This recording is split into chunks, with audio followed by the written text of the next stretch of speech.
வணக்கம் இடமலம் என்டர்டெயின்மெண்ட் நேயர்களே. சமீபத்தில் நம்ம இந்தியன் பெண்கள் கிரிக்கெட் டீம் பார்த்தீங்கன்னா வேர்ல்ட் கப்பில் வின் பண்ணி அவங்க இந்தியாவுக்கு பெருமை சேர்த்தது மட்டும் இல்லாமல் பிரதமரையும் போய் சந்திச்சாங்க. பிரதமர் அவங்களுக்கு பெரிய மரியாதை செஞ்சு மட்டும் நாடே முதல் முறையாக பெண்கள் சார்ந்த ஒரு விளையாட்டு அணி ஜெயிக்கிறத மிகவும் கொண்டாடினாங்க. ரொம்ப மகிழ்ச்சியான தருணமாக இருந்துச்சு. ஆனால் ஸ்மிருதி மந்தானா அப்படிங்கிற அந்த டீமை சேர்ந்த ஒரு பெண் வீராங்கனை வாழ்க்கையில் நடக்கிற விஷயங்கள் தான் பார்த்தீங்கன்னா 2 நாளாக வைரலாக போய்கிட்டு இருக்கு. சில பர்சனல் விஷயத்தை பற்றி நம்ம பேசவே கூடாதுன்னு நினச்சாலும் முழு நியூஸாவே அது நம்ம கண்ணிலே பட்டுட்டு இருக்கிறதுனால இதை குறித்து சில தகவல்கள்லாம் கிஷோர் கே சாமி கிட்ட இதோட பின்னாடி பத்தி கேட்டு தெரிஞ்சுக்கலாம்னு நினைச்சேன்.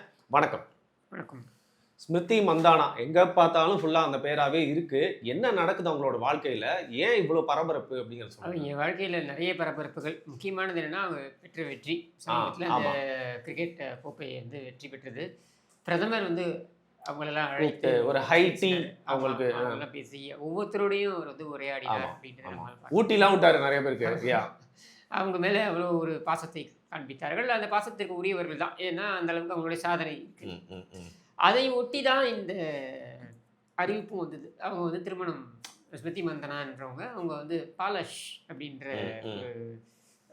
ஒரு நபரை திருமணம் செய்து கொள்றதா அவங்க ஒரு ப்ரொபோசல் போட்டோ வைரல் ஆச்சு. அதான் சொல்றீங்க. ஸ்டேடியம்ல உட்கார்ந்து அவர் ப்ரொபோஸ் பண்றாரு. அது சில நாட்களுக்கு முன்னாடி. ஆனா 2019 இருந்தே இவங்க ரிலேஷன்ஷிப்ல இருக்காங்க அப்படின்றது காதலித்து வந்தார்கள் அப்படின்னு தெரிய வருது நமக்கு. ஸோ இப்போ இந்த திருமணமும் பார்த்தீங்கன்னாக்கா நிச்சயிக்கப்பட்டு அது தேதியும் குறிப்பிடப்பட்டு 23ஆம் தேதியிலிருந்து திருமண இதெல்லாம் நிகழ்ச்சியெலாம் ஆரம்பிக்க வேண்டிய ஒரு சில மணி நேரங்களுக்கு முன்னர் திடீரென்று அவருடைய தந்தை ஸ்மிருதி அவங்களுடைய தந்தை அவர் நெஞ்சுவலி ஏற்பட்டு அவர் உடனே மருத்துவமனைக்கு அழைத்து செல்லப்பட்டார் அப்படின்னு சொல்லப்பட்டது. உடனே இது நடந்த ஒரு சில மணி நேரத்துலலாம் பார்த்தீங்கன்னாக்கா இதுக்காக நாங்கள் திருமணத்தை தள்ளி வைக்கிறேன் அப்படின்ற ஒரு முடிவை அவங்க அறிவிக்கிறாங்க அப்படின்ட்டு தெரிய வருது. அது நடந்த உடனே அந்த பாலஷ் யாருடன் இவங்க இது நிச்சயிக்கப்பட்டாரோ அவரும் மருத்துவமனைக்கு அனுமதிக்கப்பட்டார்.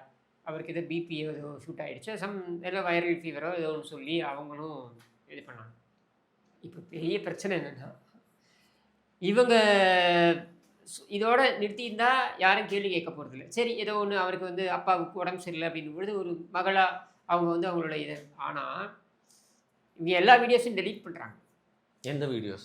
இவங்க என்கேஜ்மெண்ட் வீடியோஸு, திருமணம் சார்ந்த வீடியோஸு எல்லாத்தையும் டெலீட் பண்ணுறாங்க. ஃபோட்டோஸ் எல்லாத்தையும் டெலீட் ஒன்றா டெலீட் ஆகிட்டே இருக்கு. இவங்க பண்ணுறது மட்டும் இல்லை, இவங்களோட நண்பர்கள் இருக்காங்கல்ல அந்த சர்க்கிள் ஸ்மிருதியோட அவங்களும் எல்லாம் டெலீட் பண்ணுறாங்க. ஒன்றா டெலீட் ஆகிட்டே எல்லாமே டெலீட் பண்ணுறாங்க. and people get to notice it. media அப்போ இது ஏன் பண்ணணும்? something fishy. அப்போ இது மட்டும் காரணமா வேற ஏதாவது காரணமா அப்படின்ற கேள்வி வருது.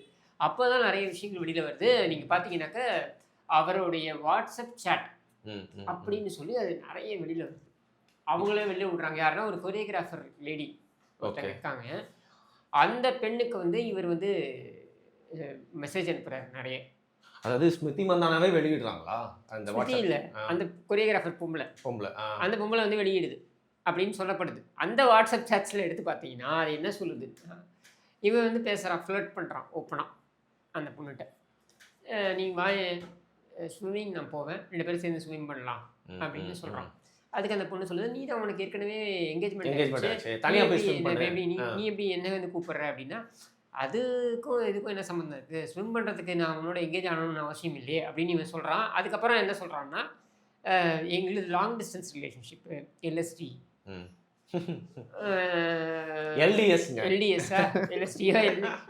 எல்எஸ்டின்றது வியாதி போல இருக்கு. பிகாஸ் அது சம்மந்தமாகவும் வருது. அதுக்கு அடுத்தது இப்போ என்னென்னா லாங் டிஸ்டன்ஸ் ரிலேஷன்ஷிப்பு. ஸோ என்னால் ஐ கேனாட் அவளை நான் சீரியஸாக எடுத்துக்க முடியல அப்படின்னு இவன் பதிவு பண்ணுறான். புரியுது. இந்த வாட்ஸ்அப் சேட்ஸ் எல்லாம் வெளில வருது. சரியா? இது யார் வெளியிட்டாங்கன்னு தெரியல. ஆனால் அந்த பொண்ணு, அந்த கொரியோகிராஃபர் பொம்பளையே வெளியிட்டதாக சொல்லப்படுது. ஸோ இதுலேருந்து என்ன தெரிய வருதுன்னா அவன் ஃப்ளர்ட் பண்ணிட்டு இருக்கான்ட்டு. இன்னொரு விஷயம் என்னென்னா, இதுக்கு ரொம்ப நெருக்கமாக இருக்கக்கூடியவர்கள், அதாவது இங்கே சொல்லப்பட்ட தகவல் அங்கே சொல்லப்பட்ட தகவல் நிறைய வரும் தெரியுமா? இந்த மாதிரியான விஷயங்கள் என்ன வருதுன்னா, அந்த திருமணம் நடப்பதற்கு ஒரு நாள் முன்னால் அந்த பெண்ணுடன் இவன் நெருங்கிய உறவில் இருந்ததாகவும் அது தெரிய வந்துருச்சு. யார்? கொரியோகிராஃபர் பொம்பளை கூட ரொம்ப நெருக்கமாக உறவில் இருந்ததாகவும் அது இந்த ஸ்மிருதிக்கு தெரிய வந்ததுனால தான் அவங்க அதிர்ச்சி ஆனாங்க. அதுக்கப்புறம் அவங்க தந்தைக்கும் அவனுக்கும் வாக்குவாதம் ஏற்பட்டதாகவும் அந்த வாக்குவாதத்துக்கு அப்புறம் தான் வந்து ம், இது திருமண முறிவு அப்படின்றது, அதனால் திருமணத்தை நிறுத்தி வைப்பு அப்படின்றது அவங்க அறிவிச்சாங்க. அதை ஒட்டி தான் அவர் மருத்துவமனைக்கு போனார் அப்படின்றது தான் இதில் பார்க்கக்கூடிய விஷயம். அப்போது அந்த திருமணம் கடந்த உறவுகள் அப்படின்றது ஒரு திருமணத்தையே பாதிக்கக்கூடிய அளவுக்கு அது போயிடுச்சு, ஒரு திருமணத்தை நிறுத்தக்கூடிய அளவுக்கு போயிடுச்சுன்றது நம்ம இதுலேருந்து பார்க்கலாம். அதுக்கு முன்னாடி அவங்களோட வெற்றி வந்து அவங்களோட எல்லா சைடுமே பப்ளிசிட்டி ஆயிடுச்சு. அதனால அவங்க லைஃப்ல இது வந்து ஒரு சின்ன திருஷ்டி மாதிரின்னு வச்சுக்கோமே, ம், அதை கடந்து அவங்க போவாங்க. அட்லீஸ்ட் தலைக்கு வந்து தலைபாயோட போச்சு போச்சு. அப்படின்ற மாதிரி இருக்கும்ல. இப்போ திருமணம் நடந்து முடிஞ்சதுக்கப்புறம் இவங்க இது தெரிய வந்திருந்தா அது என்ன ஆயிருக்கும்? ம், ம், ம். இதுதான் நமக்கு வரக்கூடிய தகவல். இதுக்கப்புறம் யார் யார் என்னென்ன பிரியணும் இதெல்லாம் பிரியணும், ம். இவங்க எப்படி சமாதானமாக போவாங்க அப்படின்றது நமக்கு தெரியாது.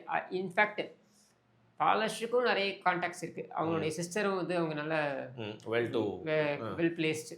ஸோ அதனால் அவங்களுக்கும் நல்ல கான்டாக்ட்ஸ் இருக்குது, இந்த பக்கமும் நல்ல கான்டாக்ட்ஸ் இருக்குது. அப்படின்ற நிலையில் இதை எப்படி எடுத்துகிட்டு போவாங்கன்றதை இனிமேல் தான் பார்க்கணும்.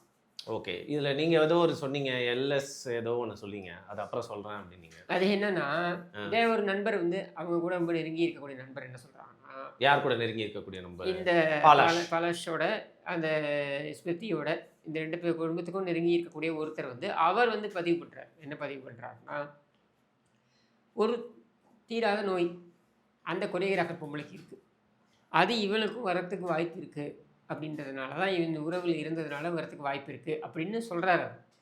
அந்த கொரியோகிராஃபர் மேலே இப்போ வழக்கு பதிவு செய்யப்பட்டிருக்கு.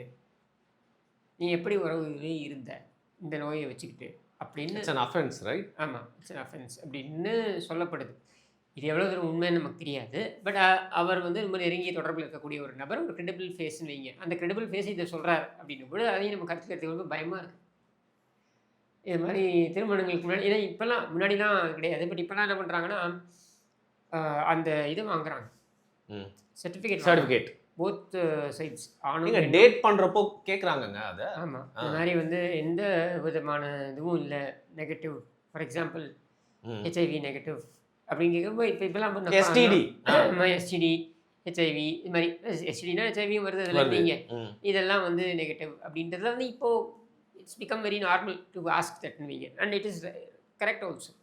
ஏன்னா இன்னைக்கு தப்பு இல்லை, இன்னைக்கு இருக்கக்கூடிய சொசைட்டியில் ப்ரீ மேரிட்டல் செக்ஸ் ரொம்ப காமன் ஆகிடுச்சு அப்படின்றதுல, காமன் ஆகிடுச்சு அப்படின்றத விட ஒரு அக்செப்டட் நார்ம் ஆகிடுச்சு அப்படின்றதுல இட்ஸ் ஒன்லி. அப்போது அதுக்கான ப்ரிகாஷன்ஸையும் வந்து எடுத்துக்கிறது ஒன்றும் தப்பு கிடையாது. ஸோ இதுதான் அதில் நம்ம பார்க்கக்கூடிய விஷயம்.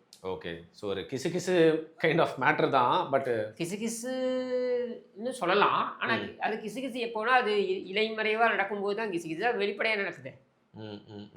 வேறு என்ன ரீசன் இருக்க முடியும் சொல்லுங்கள்? நீ வந்து திருமணத்தை நிறுத்துற, ஓகே, நீ வீடியோஸ் எல்லாம் டெலீட் பண்ணுறேன்னா அதுக்கு என்ன ரீசன் இருக்க முடியும்? ஃபோட்டோஸ் எல்லாம் டெலீட் பண்ணுறேன்னா அதுக்கு என்ன ரீசன் இருக்க முடியும்? ஏதோ நம்மளுக்கு தெரிஞ்சதோட மனக்கசப்பு அப்படின்றத நோக்கி தான் போகுது இல்லையா? இந்த என்ன மனக்கசப்பு ஏற்பட முடியும் திருமணத்திற்கு ஒரு சில மணி நேரங்களுக்கு முன்னர்? அவ்வளோ கிராண்டா இவ்வளோ எல்லாரும் பண்ணிட்டு எல்லாம் ஊருக்கே தெரிவிச்சுட்டு நீங்க வந்து அப்போ அந்த மனக்கசப்பு இது மாதிரி திருமணம் கடந்த உறவு சார்ந்து இருப்பதற்கான வாய்ப்புகள் அதிகம். அப்படி பார்க்கவும் செய்யணும் நம்ம. புரியுது, ரைட். ஸோ இப்போ இது முக்கியமான ஒரு விஷயம், சரியா? இதை பற்றி பேசணுன்றதுனால நம்ம வந்து கடந்து போக முடியாது. இது ஒரு அவேர்னஸாக இருக்கட்டும். இப்போ அரசாங்கத்தில் வந்து இப்படி ஒருத்தருக்கு வந்து பார்த்தீங்கன்னா இப்படி குணப்படுத்த முடியாத, இப்போதைக்கு குணப்படுத்த முடியாத இந்த மாதிரி நோய்கள் இருக்குன்னு தெரிஞ்சால் உடனே வந்து ஒரு அரசாங்கம் எப்படி அவங்கள வந்து ஐடென்டிஃபை பண்ணி என்ன பண்ணோம்? என்ன தான் I came to know about one story. ஒருத்தர் வந்துட்டு, இது வந்து ஊர் பக்கம் நான் சொல்கிறது வந்து கிருஷ்ணகிரி, தருமபுரி. அவங்க பாவம் வேலை செஞ்சு அவங்க காப்பாற்றிட்டுருக்காங்க. புருஷன் வந்து குடிகாரன், வெளில சுற்றிக்கிட்டு இருப்பான். அது மாதிரி விமனைசர் எல்லாம். இவன் போயிட்டான், பல மாதங்கள் வரல, பல ஆண்டுகள் வரல.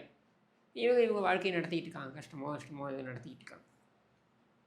பல ஆண்டுகளுக்கு அப்புறம் திரும்பி வரான், திடீர்னு வரான், வந்து என்னை வந்து நீ ஏற்றுக்கோ அப்படின்னு சொல்லி இவன் கூட ஒரு மாதம் இருக்கான். ஒரு மாதம் இருந்துட்டு அதுக்கப்புறம் சொல்கிறான், எனக்கு இந்த நோய் இருக்குது, எனக்கு மட்டும் ஏன் இருக்கணும், நீ மட்டும் எப்படி சந்தோஷமாக இருக்க அப்படின்னு சொல்லிட்டு. சைக்கோ.